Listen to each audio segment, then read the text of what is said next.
Hello dear students, I hope you are studying through all these video lectures. So this is the last part of terminology. In the previous lecture we did the meaning of closing stock. It is the unsold stock at the end of the year. It is a tangible asset. Tangible asset means it can be touched and seen, held for sale or resale. The closing stock of the last year will become opening stock of the current year. For this I already told you the meaning of accounting year.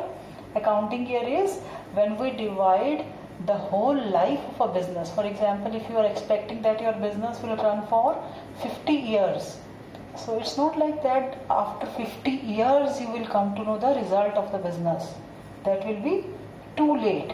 So we divided the whole lifespan of a business into short periods. Short period means for 1 year, and that 1 year will normally starts from 1st April and ends on 31st March of next year.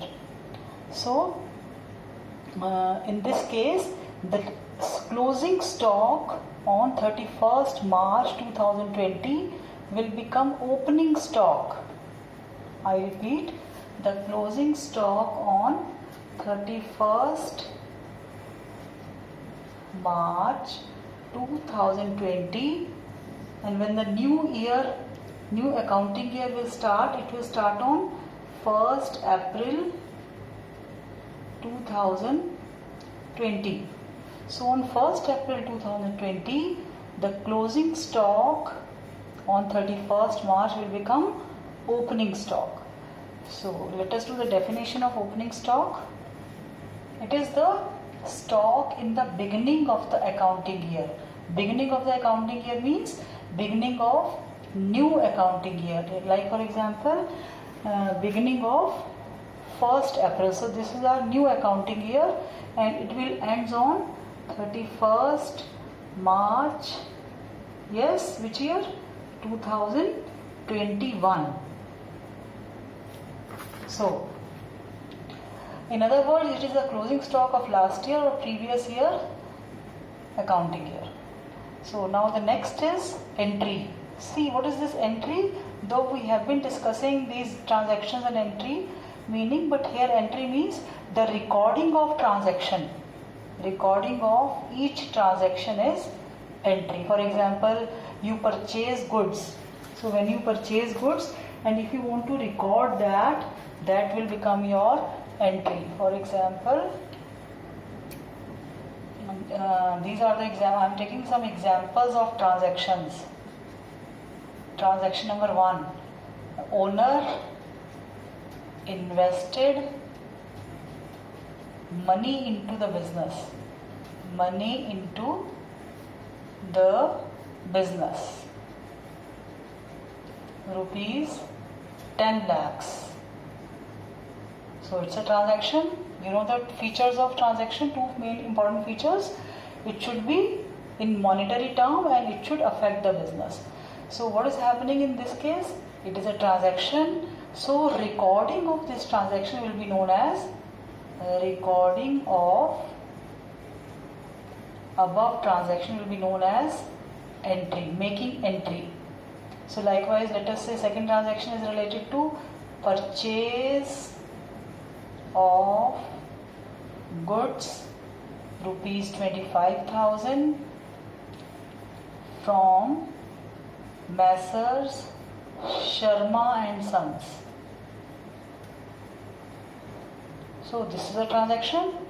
So recording of this particular transaction is known as entry. So we'll directly say, we won't say record this transaction, we'll say make entry for this. So I hope the meaning of entry is clear to you. Now the next is account. Now this is also important aspect. It is a summarized record of all the transactions relating to business property, expense, income, person, and separate account for each individual firm or asset, liability, expenses is opened. For example, see what is happening in this account. Like for example, if a owner wants to know the status of his building, how much building he is having. So In that case, a separate account of building will be prepared. So this is known as account. It will have two sides. This will be doing later on, but just to give you a brief idea, two side debit and credit, and we'll make date wise record. Date wise record of building in this. We are not writing all transaction in date wise. We are writing transaction according to its nature and type. So all transactions relating to building will be recorded in the building account only. Likewise, suppose you have furniture also, so we'll make separate account for furniture. So when will your furniture be affected?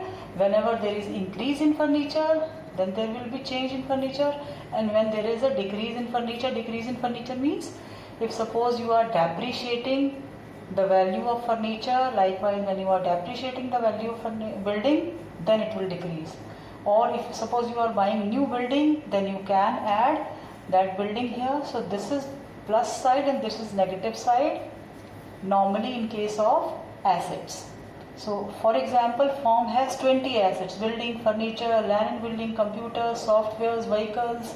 So you will make 20 accounts, separate accounts for each asset. Likewise, suppose you are incurring expenses, and there are variety of expenses normally in a business. So you will make a separate account for all expenses. Like for example, you will have there is one page, full page allotted to salary. Likewise, there is full separate page allotted to, why I am writing this T page, T side, T form, because this is debit side and credit side.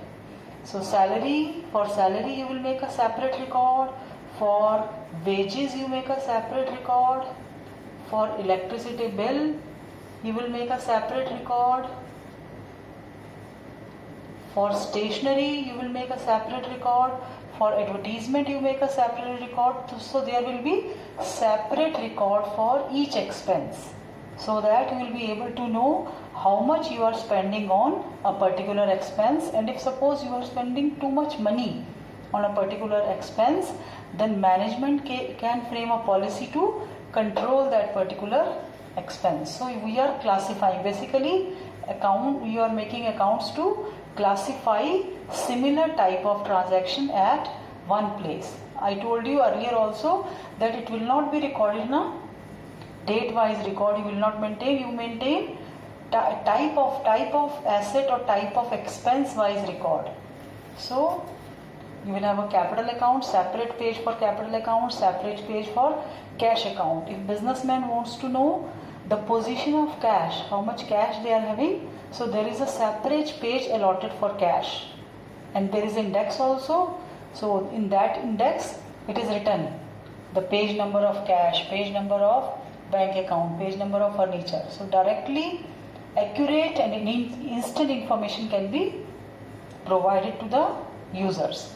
Now next is livestock. So livestock, this is related to the stock of animals which business is having. So animals like horse, ox, camel are used in transportation. So normally in villages this happens, that we use horse, ox and camels for transportation from one place to another by attaching them in the cart. And normally this happens in case of dairy products also.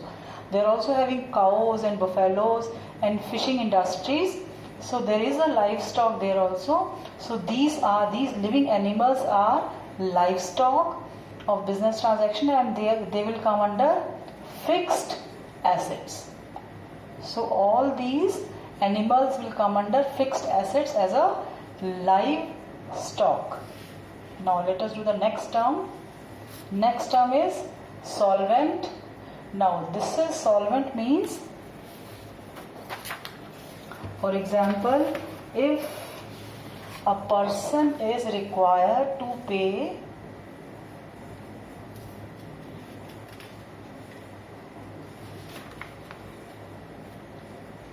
let us take two firms, firm A and this is firm B. Suppose firm A has purchased goods from B and the value of the goods is, let us say, 60,000. If this can be on credit also, this purchase can be, so A is a buyer and B is a seller. So this purchase can be on credit or it can be on cash. So if firm A is capable of making payment to B with full amount, if full amount is to be paid to firm B by firm A, then we'll say that firm A is solvent. So if firm A is discharging or paying full amount to its concerned person, its liabilities, in that case we'll say that firm A is solvent. Now what is the opposite of this? If suppose A is not capable, is not in a position to make full payment, in that case we'll call A as insolvent. So this is our next term, insolvent. Insolvent means when goods are purchased, services are taken, but in return of that, suppose firm A has purchased goods on credit, purchased goods on credit from firm B. Likewise, they have taken the benefit of salaries, or you can say that they have taken the benefit of the services of their employees. So now they are required to pay salary to their employees, but if suppose they are incapable, they are not in a position to make the payment towards goods and make the payment towards employees' salary, likewise they are unable to make payment towards electricity bill, water charges, then we'll say that Mr. A is insolvent. So if a person or business entity is not in a position to pay its debts, that means its liabilities. You can write liability, in that case in full, he is said to be insolvent. Business transaction we have already done, 2 characteristics, and there are 4 types of business transaction. So let us do few important differences. Difference between loss and expenses. Sometimes student used to consider these two as same. So let us see the difference between these two. Expense, you already know expense, it is incurred when benefit is received, irrespective of when you are paying the amount. If you are paying amount in advance, then at that time when the benefit is received, then it will become your expense. And if you are paying amount later on, then also the date at which the benefit is taken, it will become expense, not the date when the payment is made. But what is loss? Loss, we can define loss in 2 different ways. Money or money's worth is lost. When you have lost your money, this can be lost due to fire, or I told you, for example, when pickpocketer takes your money, then it's a loss, so you have not received any benefit. So here you are not receiving any benefit, but here you are receiving benefit. And the other aspect is when the expense or cost is more than revenue, it means you are unable to recover your cost, so there will be loss. Difference between cost and price. See, what is cost? Cost means cost of production, it includes cost of raw material, wages, salaries which you pay to your employees, depreciation, office expenses, so and advertisement expenses, sales promotion expenses, water charges, electricity charges, stationery. So all these will be included in the cost. But what is price? Price includes cost plus profit margin. So price is always more than cost. But sometime if you see that there is a market is going very down and you want to clear your stock, in that case you have to keep a very low price. It is quite possible that you may not be able to cover your cost of production, but in the normal situations this price will always be more than cost, because price includes cost plus profit.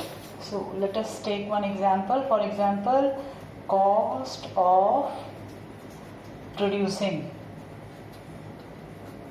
a pair of shoe is, let us say,